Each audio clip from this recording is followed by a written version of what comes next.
curious I'm curious as to how many of you have a basic understanding of how large language models work. I know that I have some former students here, like Ashfaq, for example, and Mary, who were PhD students at NJIT, who probably have a much deeper understanding of it than I do. But the rest of you, do you understand basically how large language models like ChatGPT and Claude and Gemini, how they work? Okay, data science, yes.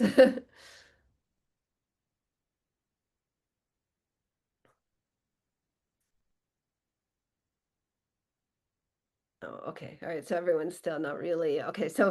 My I'm not going to get into the basics, data analytics professional, right? So some of you, I'm sure there's a wide range. Again, there are people here I know who have a deeper understanding of the technicalities of it than I do. Um, I do think it's important for students to have a basic understanding, at least that the understanding that these models work by training on large data sets and that they're predicting words to generate fluent text, right? I'm not going to get into it beyond that. Um, this was a survey from OpenAI, that the company that has ChatGPT. You don't need to look through the whole graph, but this was a recent survey, 18 to 24-year-olds who use AI. Just look at the top five here. It's all the right, summarized text was number two, right? So the rest of it is all writing related, starting papers, brainstorming projects, exploring topic, editing, writing, right? The summarizing text is also a really big one. I actually think that AI use among students is probably underreported. I think it's possibly more than this. Um, I want to talk about this article I wrote for Time last year, partly because of the response I got to it. I the title, I'll admit, is a little clickbait, right? It was not the only reason I stopped teaching. There were other factors too. But it was sort of the last straw for me. I got really tired of giving feedback to writing that I strongly suspected was AI generated. And I have a big concern that students are using these models as an off-ramp. I'm sorry, I'm a little sick, so it's not ideal. As an off-ramp to the uncomfortable work of writing. I'm sharing this now because the response I got to this article was massive, and I'm sharing that only to give an indication of how frustrated many educators are. I got hundreds and hundreds of messages from educators just saying they don't know how to teach anymore, that we don't really have solutions, right? Students are using it. There's a lot of hype around AI. I think that I was essentially able to write that the emperor has no clothes, right? That something that a lot of educators already understood, that we don't yet have a solution, right? I have confidence in educators that we will figure it out and adapt. And I'll talk towards the end of this talk about the way that I think that AI may force some positive changes in education. But at the time I wrote this was a year ago, there was and still is a lot of hype around the technology, a lot of panels on pedagogy and AI, whereas a lot of educators, at least those in writing intensive classes, just felt um, we don't know what to do about this. The technology, the models have improved since then. This was a year ago. I mentioned before, I think that AI use by students is almost certainly underreported. I'm saying that also because the responses that I got to this article, some of those were from students who said things like, I got asked for an interview with a student in Indiana, a high school student who wanted to interview me because of a um, passion project she was doing for school. And she told me that all of her peers were essentially using ChatGPT and other models to do all of their work. I asked her what the teachers were doing about it, and she said, they don't know. They don't know we're using it, which I don't think is true. I'm sure the teachers had some inclination. Um, Also, probably very possibly under resourced, or we don't have solutions. I think a lot of instructors, if we get, I say we, even though I'm not teaching anymore, I taught for so long, I still see myself as an educator, tend not to report students. There's not a lot of incentive to report students. It's very hard to prove AI use. Um, and then I've heard of several cases where instructors have either reported it as a violation of academic integrity or have given students low grades, and those decisions have been overturned by administration. There's little incentive. AI detectors are faulty. I never used them when I was teaching. I know some places, some colleges, I believe, have policies on using AI detectors. I never use them and I would not. Um, Blanket policies like putting things in course syllabi or in academic integrity codes that say no AI use are not effective. And I don't think they make sense either because I do recognize that the technology is here. And I think the approach to it should be nuanced, not just no AI or yes, fully embrace it, right? Um, this was something somebody shared with me recently. This was a study that came out of Australia, right? That over 50% of students are using AI to summarize course readings. To me, this is another major problem. We talk a lot about writing, but the reading, and I know there are people here that disagree with me on this, but to me, when we read or assign readings to students, we're not just asking them to look for the main idea. It's something more complex than that. And also when we don't read, and if you just outsource summary, whether it's for research or for an undergraduate course or a high school course or, K through 12, if you're just getting summaries, you're not developing the base of knowledge that you can later draw on to make different connections between different texts or texts that you've read and lectures you've attended or other media that you've consumed, right?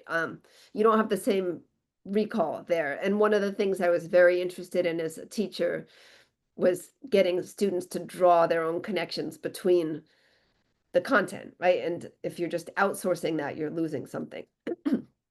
There was also a study recently that showed that researchers who use large language models to annotate data and summarize text got skewed results. So I think it's a problem in that way too, depending on what prompts they're giving or what parts of the text are being summarized. Something is always lost. Um, all right, the next thing I think about with summary, and also if you go beyond summary and think about paraphrasing, right? Paraphrasing is something that AI can do very well, and it's a difficult skill, right? I used to do in all my classes, undergraduate and graduate, paraphrasing activities. I think that paraphrasing is a sort of check to understanding. So I always think of this illusion of explanatory depth, which is this idea that if you ask someone, do you know how a bike works?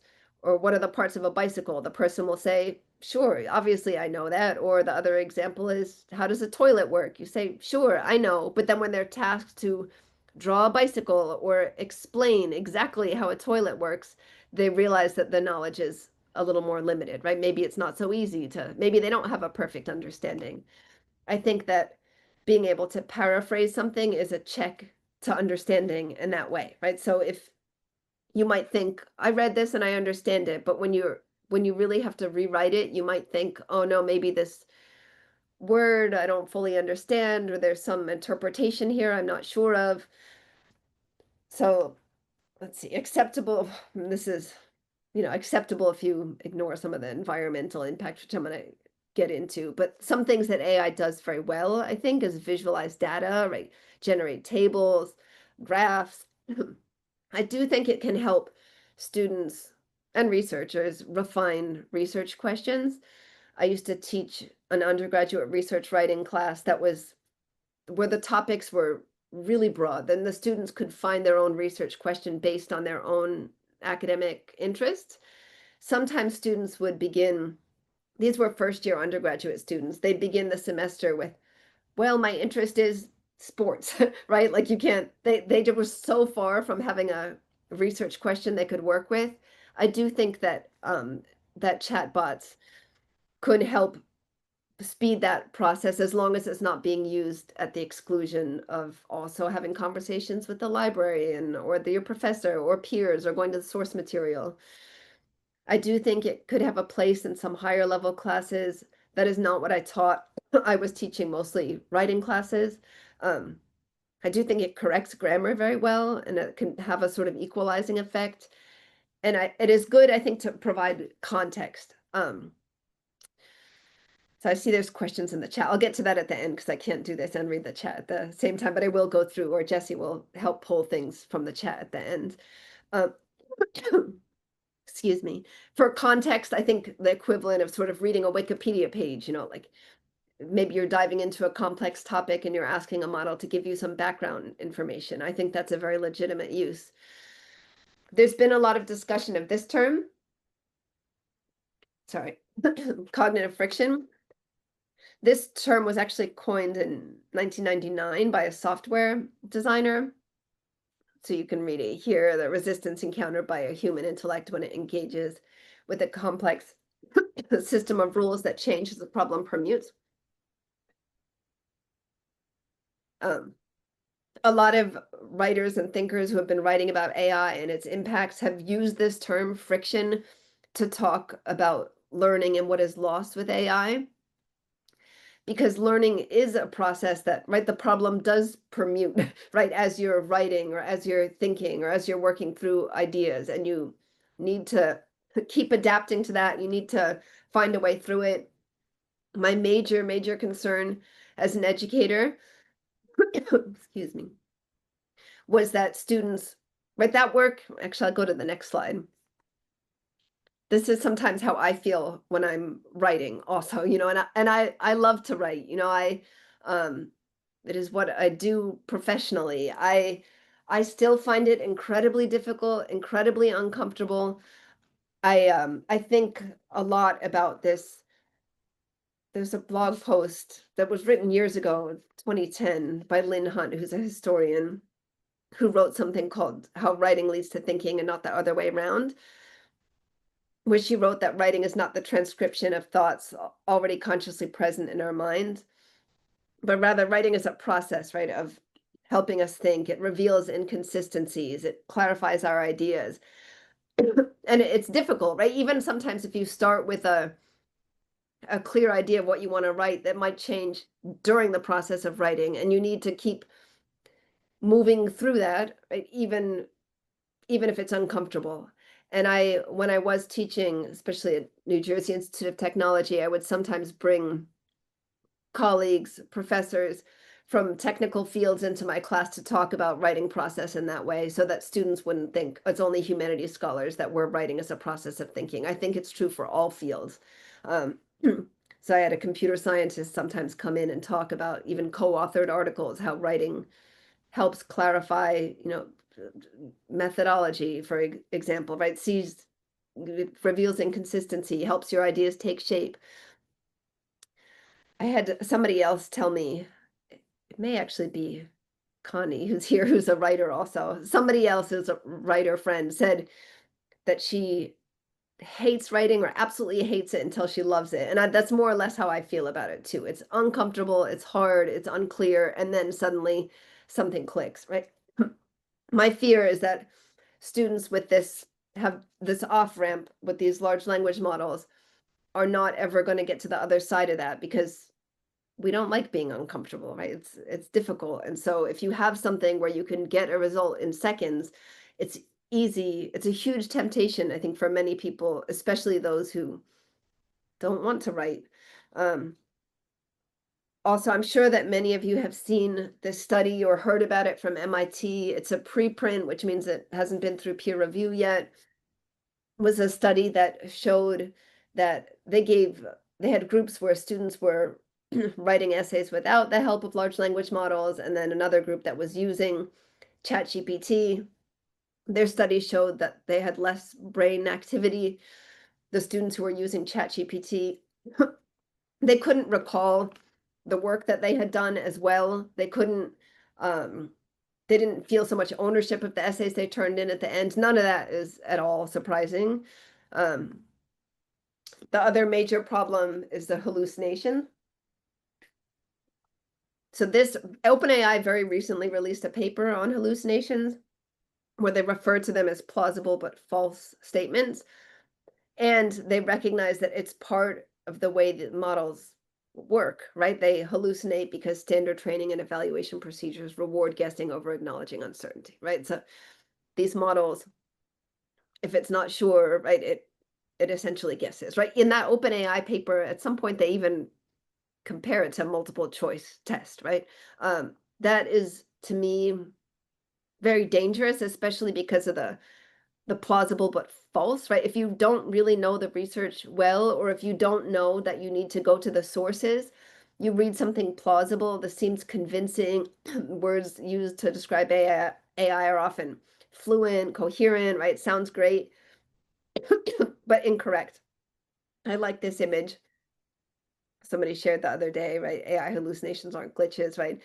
If a doctor or a researcher or a student or a writer is not sure of a result, we keep trying, we get more data, we go talk to somebody, we read more, right? We conduct research, whereas a large language model is just going to give you a result. It's not going to sit in that uncertainty. Um, okay, so I'm going to talk a little bit about teaching AI literacy. This was another study that showed that basically students who perceive AI as magic, who really have no understanding of how it works, are more likely to use it. So people who understand what happens with hallucinations, how these models work, are less likely to use it for essay assignments. I realize that there are lots of exceptions and that there are people here who are very knowledgeable about how these models work, who use it all the time, right? This was a study, a very small control group of students. I actually, I'm going to call him out here, but Ashfaq, who's here, is one of my former students at NJIT, PhD student. He and I were talking the other day about ways to teach AI literacy. He's one of the people who has a much deeper understanding of the technicalities of it than me, but I'm going to get back to that. So if I were teaching, I do think that students need some AI literacy, even if it's just a basic understanding. The rest of this I'm going to just go over very quickly because I could easily spend an hour on any of these topics. Right, teaching students how AI works. I would teach students at some point, right? Ashfaq and I were talking the other day about whether it should be like a course module or whether an online module, or it should be an part of an introductory course, or if it should be a course on its own. I would have students have some awareness of ethics, of intellectual property, about the way AI is governed, about labor, about the way it represents culture, and about the environmental impact. That I will say briefly that every time you query ChatGPT, it needs 10 times more electricity than a typical Google search. There's this metadata center, right? 500,000 gallons of water a day, which is 10% of the water used for this county, and there are bigger data centers than this. So all of this said, I don't think that it's all like doom and and gloom, right? I'm very concerned, like a lot of educators, about AI, but as I mentioned earlier, I don't think that it's just reject or embrace. I think that's a false choice. I think there's a place for more nuance than that. And I do think that it can bring us to a place of forcing us to really think deeply about the purpose of education, right? And the ways in which we assess students. For a long time, at least at universities, and I'm sure in K through 12 too, I think there's been a lot of emphasis on product over process.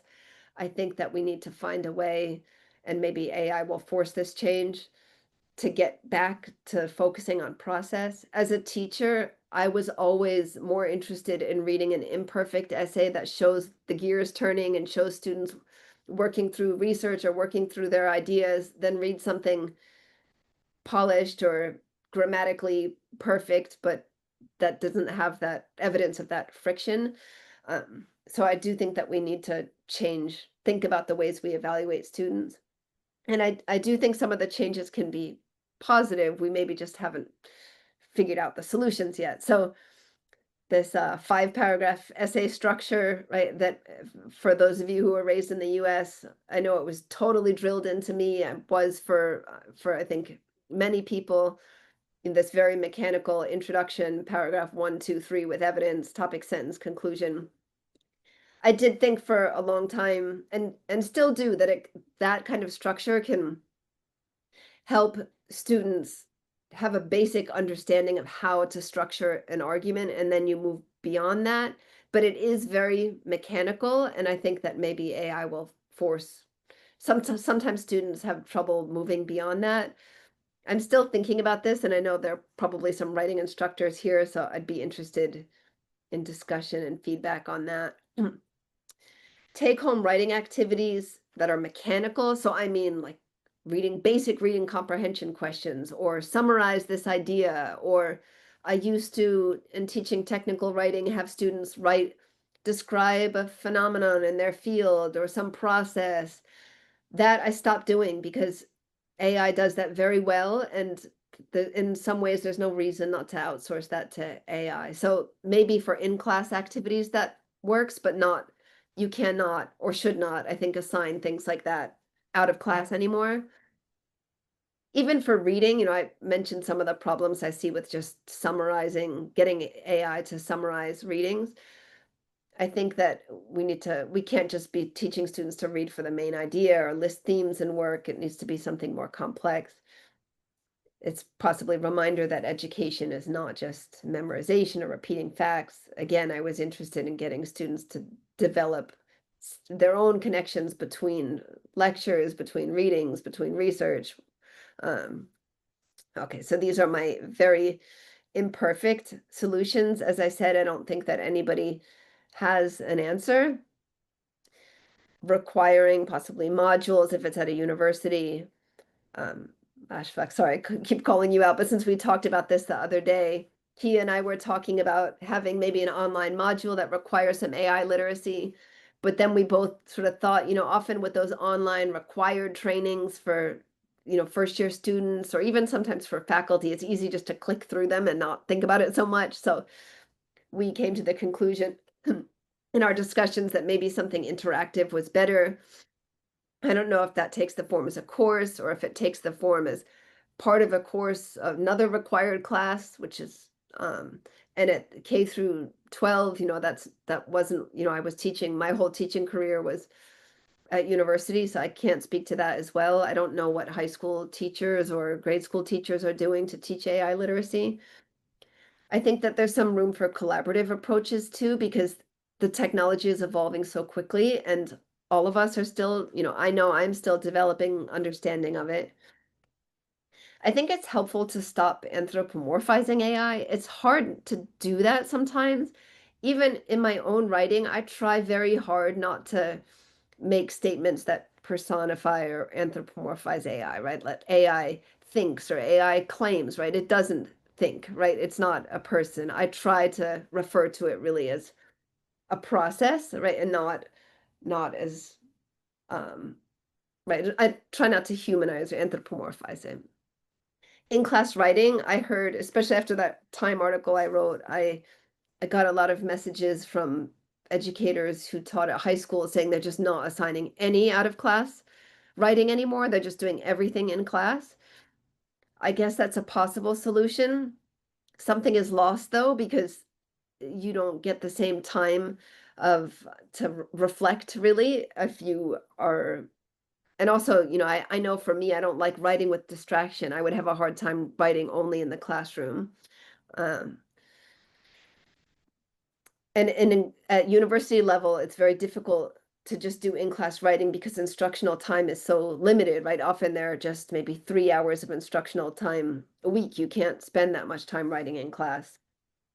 Oral exams, right? You can do more of that, have interviews or do it during class or meet with students. But again, people are limited by time there, especially if there was a New York Times article, a guest essay recently where the person was advocating partly for a return to that for more oral exams. But the problem is that a lot of teachers, I mean, if you have 100 students, that's very difficult to do. If you have a small teaching load and few students, maybe that's more manageable, but with huge classes, I think this is difficult. Scaffolding assignments, right? So that help see the process. I imagine that all teachers were doing this anyway, or at least writing instructors, not just having them turn in a final essay, but helping them see the process. None of these things I think are totally AI proof because I was doing that in my classes, having students turn in a proposal and then an annotated bibliography and then something like a literature review and then building on that. But those who want to use large language models as an off ramp are going to do it anyway.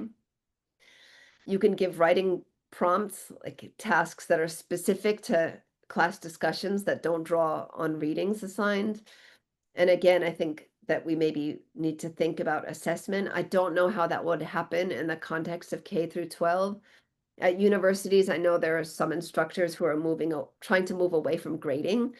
I don't know if you can do pass fail classes or just structure things differently to put the emphasis again on process.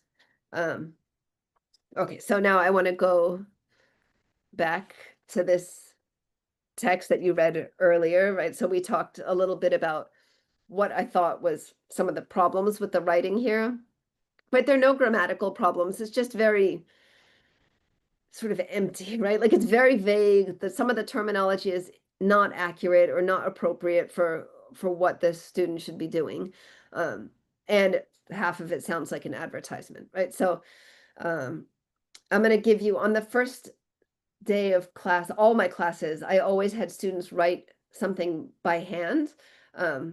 My former NJIT students, hopefully you won't recognize the student, but I'm going to give you some of the students writing from the first day, right? So you don't need to, I'll read through some of it because it's handwritten, right? So this was a computer engineering student from China who wrote, I have many experience in academic writing. Indeed, however, I never finished them totally in English. From the beginning, I always used Chinese to write the articles first and then use online translators such as Google Translate, help me translate it to English. And now there's ChatGPT. This was probably the last year I was teaching. The powerful AI can not only help me translate sentences, but it can also help me revise it and generate some good ideas. As a result, I almost use ChatGPT every day and use it to do all the writing work, right? I'm not going to read through all the rest, but you can see that from this baseline writing that I got from the student, it was very, very clear to me that he was using AI to turn in every other assignment for the semester because I knew what his writing was. And in a way, I don't think it's all a bad thing. I do think that AI is very good at fixing grammar or smoothing out the writing, right? And I think that there can be a sort of there is something democratizing about that gives greater access to more students, especially those who don't have English as a first language. I used the term democratizing, I think, in that article I wrote for Time, and someone took issue with it because of the way AI is governed. But that's not what I was going for. I think more of like a equalizing effect. I wasn't thinking in terms the way it's who's controlling the technology. My issue is that this is something I really keep coming back to, is that I think that use large language models to like assess, to smooth out your writing if you need to, right? To refine research questions, but you need to be able to assess the output, the hallucinations, or also this student, when I pointed to things in the writing that were imprecise, he couldn't identify, what was wrong with it. To me, that's a problem, right? And because there's a superficial level of understanding there. So I think all of these things are the issues that we're all still working through. I'm gonna I'll stop sharing here, I think, because I think Irene or Jesse or something will put contact information or my website into chat. So I think I see that there was a lot in chat. So I think um maybe we'll do a mix. If you want to say raise your hand or unmute and ask a question, that's fine. And then maybe I'll have Jesse read some of the questions from chat since I couldn't read through all the chat as I was speaking. I would like to add that we have your information and my information in the chat. Anybody can go there and use the links to your website, to your Substack, to my email. It's all in the chat. I have a lot of people participating, but I don't know about Jesse. I don't see that many questions, but let's see. Well, there are. So, Victoria, let's start with one from Cheryl. Dimitri, she said, if you answered this, you answered part of it, but let's go a little deeper. And how are educators using AI to trigger deeper thinking and critical thinking as part of assignments? you know, so how can AI help in that process rather than just summarizing or creating content? Yeah, I think that's something I hadn't figured out yet at the time that I stopped teaching. I do think so. For example, I mentioned when I was teaching undergraduate um, research writing class, like basically introduction to academic writing, I mentioned that students would come in with topics that were super, super broad. I do think, I'd often spend a month or more helping students narrow the focus enough to that they could write a 10-page research paper on a topic. So I do think that chatbots can make that process much, much quicker. I think the concern is that they're not just getting a question with a sort of predetermined answer, right? Still want. Victoria, this is Cheryl. I think you did answer some of this in your last slide on some of these imperfect solutions. And there was one you had up there that I just love, but it's really, I think, you talk about AI being democratizing, and my daughter-in-law has severe dyslexia, ADHD. She can barely write a complete sentence, and AI has been a godsend for her. Um, I get the thinking process, and I just know from my own use of AI that I focus on asking it, okay, this is what I think. What are some contradictions to this? I mean, I will train my own AI to be my devil's advocate, things like that. Or what am I missing?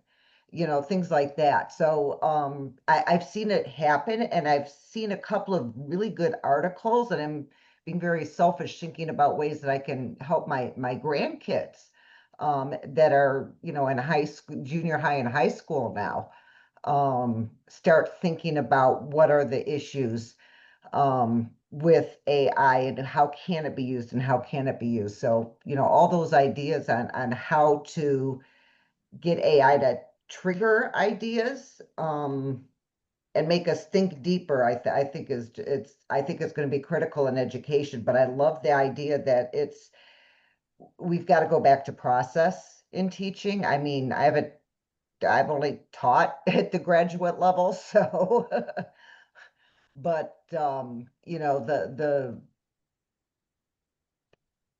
the idea that we're thinking in process and not, especially in K through 12, that this isn't about memorizing and learning stuff, but learning how to think critically.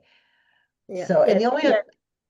Yeah, I appreciated, Cheryl, your comment about playing devil's advocate. Actually, I think that's an important point that you made, because I'm sure many of you have read those studies that show that, AI tends to affirm, right? I've even seen. I was going to put, so the AI is overcomplicated, sycophantic, because it's programmed to maximize engagement. And Yeah. it does, and that's exactly how it does that. So it Yeah, has so to be I think, complementary. and I've even seen in writing groups, and these are people, professional or semi-professional writers saying, "Oh, I asked AI about my work, and they said it was just the most wonderful work." I'm like, "Of course it did." Like you need to prompt it to. Yeah. Oh, yeah. Well, without prompting, Copilot called me a PhD with a tude.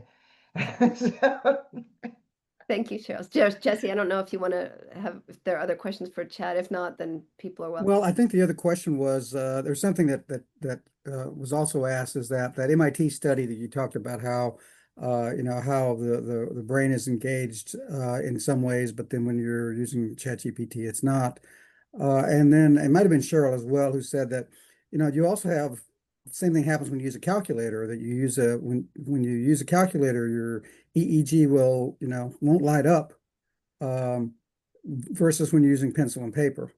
And so, it seems like I take from that you've looked at how the whole cognitive, and and I know you're not a neurologist, but I've heard this myself several times, and you and I have had lots of discussions on how how is this really different than other technologies that we've learned to use. Someone else mentioned GPS has made us kind of stupid on how to navigate since Google Maps came out. Mm. What I said is that for a while, Google Maps took away the compass because people didn't know how to use it, didn't know what it was for. And so all of these things, it seems, I think what Cheryl's getting at is that ChatGPT may only be one of those technologies that is basically making our brain a little dumber because we're letting something else do the work for us. Yeah, I know, Jesse, you and I have talked about this a lot. I always find the calculator analogy a little faulty, also because calculators, although you've given me a counterexample on this, because I said calculators don't get things wrong, but then you pointed out that they can in certain ways. But I don't think it's the same. And there's also no ideology behind it's not just like constantly affirming, all the things that we've talked about recently. I think that it's not quite the same. It doesn't have the same effect on critical thinking as um I something mean, that there's some mathematicians that argue because they do use Wolfram Alpha, for example, which is been around for ages, which is basically does math for you, and everyone uses it, but no one complains about it. But it's basically the math version of ChatGPT, but it's been around for almost 20 years, doing exactly kind of the same thing for math that ChatGPT does for writing. And there's some squawking from the purists. But I would posit, you and I have had discussions about this, so we won't go any further. Let's stick to writing. okay. And I saw Connie had her hand up too. Okay, I have a question. You didn't talk much about prompting. What about formulating good prompts? Does it change anything? Does it involve thinking when you ask questions to ChatGPT? Let's say ChatGPT, there are other artificial intelligence, but when you formulate your prompt, isn't it thinking somehow? You force ChatGPT to think in your direction. What do you think about it? Yeah, I mean, I think you can make an argument for that. I mean, I know there's whole courses that exist now in prompt engineering. I haven't done any of that, but yes, and I do think it's important to, as Cheryl was pointing out earlier, to also be conscious that the tendency is for it to affirm, right? And so, I do think we can be precise in our wording, and I'm sure there are people who are stronger at prompting than I. I use ChatGPT and Perplexity and a few other models, mostly to see what they're capable of because I'm so interested in the disruption that it's causing, but I don't use it at all in my own writing.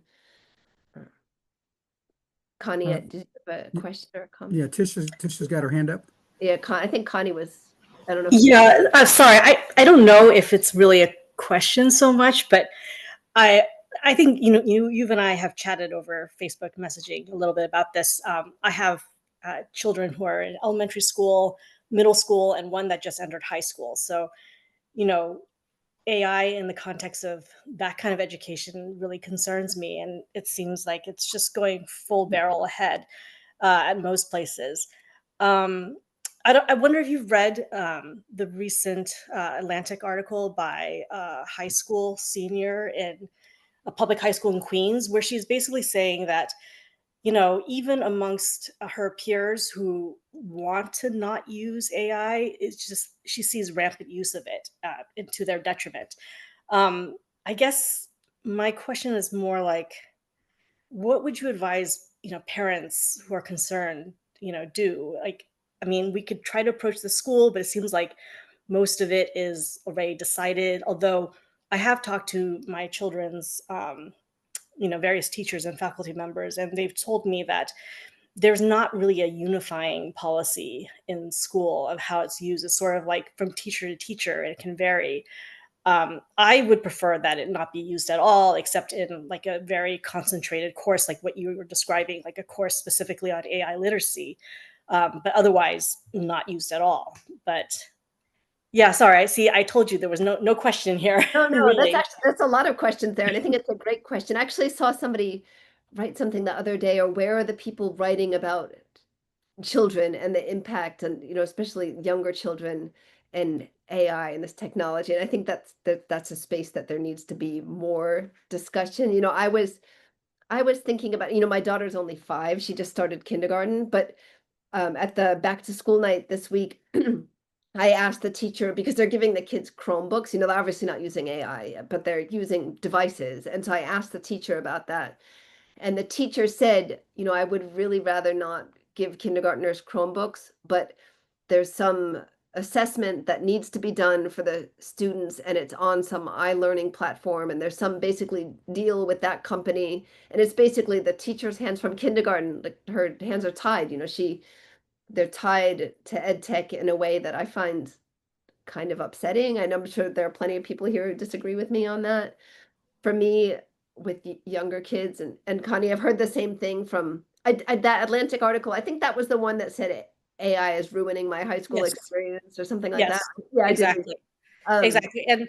And Tyler Austin Harper, who used to teach at Bates College, also recently wrote in The Atlantic about how, what he thinks colleges should do with AI. And his proposal is very, what might be considered radical. Like he proposes like basically banning it, even switching universities from Wi-Fi to Ethernet so that, students can't go outside of the school internet in order to access ChatGPT or other things like that. So I thought that was interesting. I wish there was more conversation like that, because everything I've been reading, other than those two, is more like, oh, it's here, we got to live with it. I don't know. I'm nervous, as you know.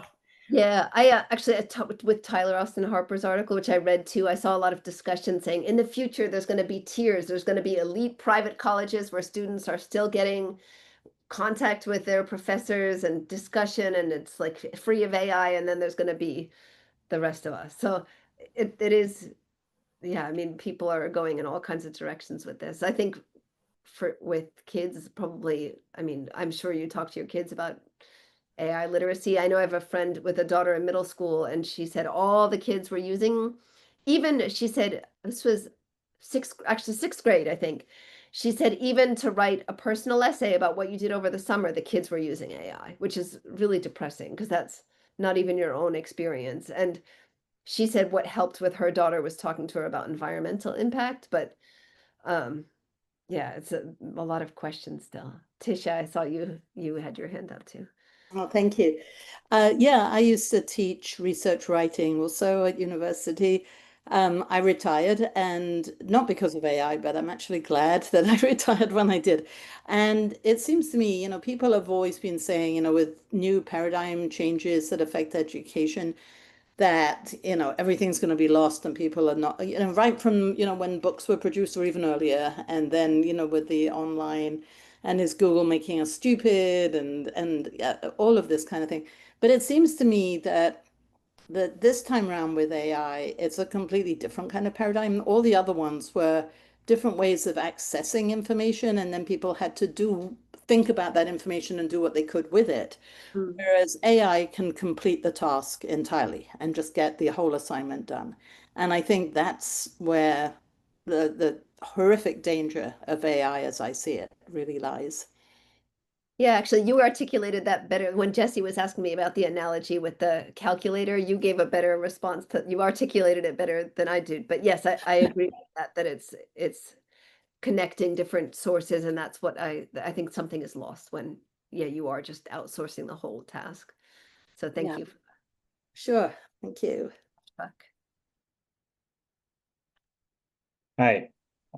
Thank you very much, Dr. Livingston, for this talk. And I wanted to share an experience, what I have gathered from people in my area. I'm a software engineer, and I can say I have an experience of more than 5 years. So I am a senior software engineer. So I have seen people ask questions ChatGPT or AI chatbots, and it differs a lot according to your experience. So I have seen as a junior software engineer, I would ask ChatGPT or somewhere do this, do that, very generic way. But as a senior software engineer, I would ask more formative and some principles under the hood and everything. So it gives you the results or outputs according to your experience. not like you will ask something and it will give the most experienced results, like or like industry standard results. So from that perspective, I think like um, uh, from like being a junior software engineer to senior software engineer, you have to learn the way and the concepts yourself. Yeah, I will not like give you that, or like yeah, I will give you the path to how you can get there, but you have to learn yourself to like achieve that kind of like knowledge and like expertise. So I think people have to understand that part as well, from like as a student and as a like from industry of computer science and those part. So I think it is very important to like keep the originality, and those LLMs learn from what you write or what you originally think of. And before like 2022, like AI arena, it was all original content in the websites and everywhere, and LLMs learn from there. And right now, some part of the like content in the websites are like generated by LLMs as well. So it will continue on learning on that. If that is most of them are generated by AI itself, then it will get biased, and like there will be misinformations and like lots of like negative things. So we should like keep the originality like growing up as well, side by side with AI. Yeah, I So know there's a fear that's just being trained on more AI and training on itself in a way. But yeah, your comment about it generating text or code or whatever it is you're doing with it according to your experience is a valid point. But you, like for example, you are senior and well studied, you've studied enough and worked enough that you can assess the output. I think there's a lot of concern about what happens to entry-level jobs, or what if people are using it to generate code, but then they can't assess it well, or they're losing some basic skills. I think there's a lot of concern around that too. yeah, there are concerns, but they're realizing day by day. Like right now, I have seen the other day, like there are new like area of jobs like evolving, like they're like AI cleanup expertise, like experts. So they have done a lot of things like convoluted and everything, and they're Yeah, hiring. solution architect. Yeah, they're hiring cleanup experts, so to clean up that AI generated code and everything. So people are realizing that there are garbages around there as well. So you have to understand those as well. Yeah, interesting. Thank you. Hal, go ahead, and then I think there are some I questions. was just aside. I worked for Exxon for a long time, and people were telling me that the calculations to do some of the really complicated machines were done by the computers, and nobody knew how that was working. I mean, all the people who wrote it were gone. The new people didn't know how it was working. And okay, there's the answer. Okay, well, then you have to decide whether that's a good answer or not. And if it is, then use it. Yeah. Yeah, I guess, there are a lot of analogies from like other generations of technology to AI and the way it's changing things. So yeah, I appreciate all those perspectives. Um, Do we have any other questions? well, I see that Did you raise question? well, I see that Alex is my anthropologist friend put in the chat that about the suggestion to not anthropomorphize AI, as Alex is an anthropologist, right? Yeah, I see your question there. I really think that it's so. I think one of the things that I find insidious about these models is that they are designed to generate very fluent sounding text that sounds like natural human language, right? And so I think I read somewhere, I was reading something else where in a way it would be better for us to just treat it as a machine and see it as a machine, but then there's something in our human wiring that is if we're like I can't remember where it was that I read this, but like if we're mean to Siri or Alexa or something, like that feels terrible, even if it's not a human, we're just not wired that way. Does Alexa cry if you criticize her? I don't know. I've never tried, but I've read, like, we don't want to be cruel. If something that sounds so human or that's generating language that's so human, we're social creatures. Our instinct is to treat it as such. But then there's something insidious about that also. And, I'm sure we've all read the stories of, people having AI boyfriends or girlfriends or Mhm. like getting into these tangled emotional relationships. And, I don't know exactly how that happens, but I do think it's helpful to keep in mind the bias of AI and that it's a process. As somebody else I was talking to recently said that even beyond not referring to it in human terms is also just referring it to as a process rather than as an intelligence. I don't think I answered your question at all, Alex, but it's working on it. So is there anything else?